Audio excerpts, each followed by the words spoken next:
I will meet you at the place where I was previously.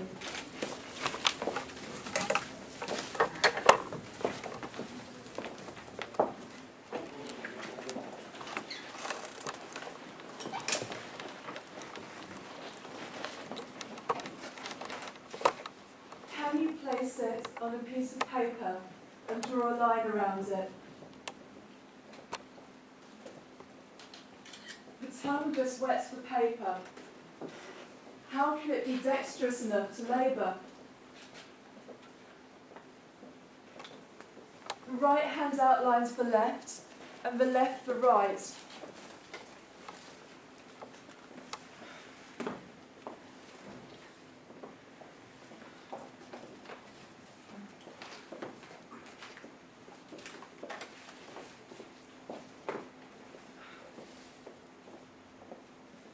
These are the first two absences. Absences larger than the hand, by the radius of crayons. Sometimes I practice a round with him as an educational game. We cheat by leaning our hands against the signified. Would you be so kind as to hold my absence to stop it from dragging on the floor? I'm entrusting my absence to people I don't even know, asking them to act as though tracing is a privileged form of labour,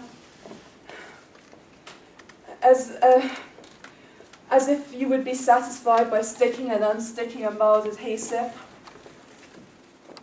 It would not be enough just to grow my hair for you. It has to be labour that you talk your body into. Do you wish that I would take off my gloves and peel a grape? Do you relax by watching videos of artisanal labour?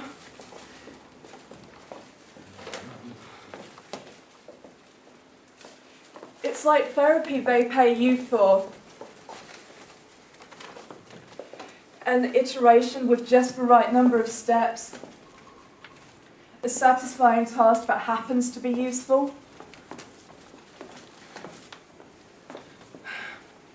What I do is most accurately described as reiterating.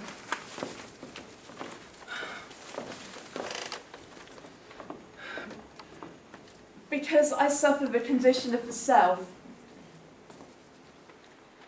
I know my reiteration is no reproduction, and I have fought the stigma of mechanical.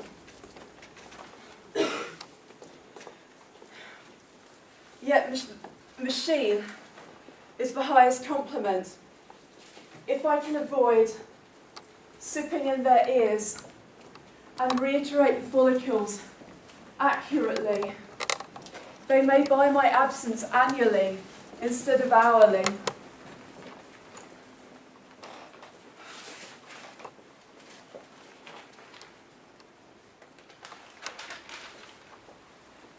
To preserve my automatic reputation,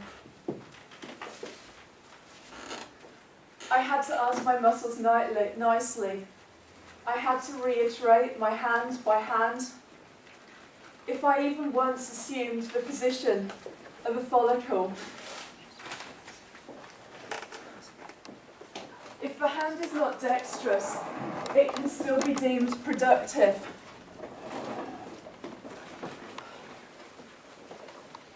By its presence, warmth, and correctly gauged degree of pressure. The hand may not concern itself with the meaning of its warmth to the recipient. Only unspoken discomfort produces an excess. Twisting all the way towards you. It's the labour I am most proud of. There are rewards for the woman who is never heard sipping in an ear.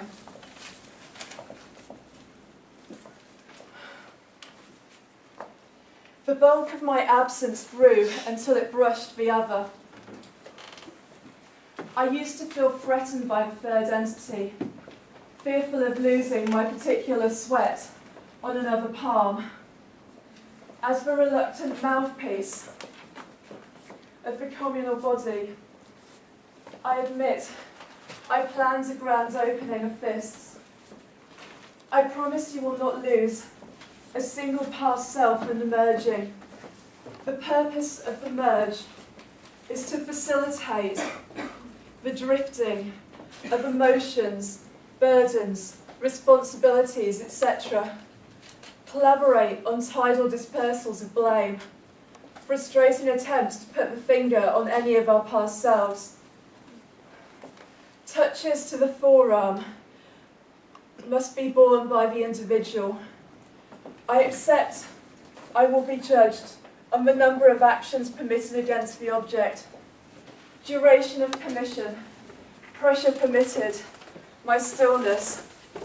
On this point, I have failed to permit an open-ended interaction. I am sorry to say I prayed conventions would be followed, attempted to cultivate an aura dispelling rogue gestures, meting out a tactile experience in small handfuls. I designed a reverse lever to lower the intensity of palm strokes. By administering my absences accurately, folding my absences in on themselves, concealing the surface that was peeled away from my presence, stitching a chain of removals from the time when you might have exerted your influence, I will meet you at the place where I was previously. Thank you.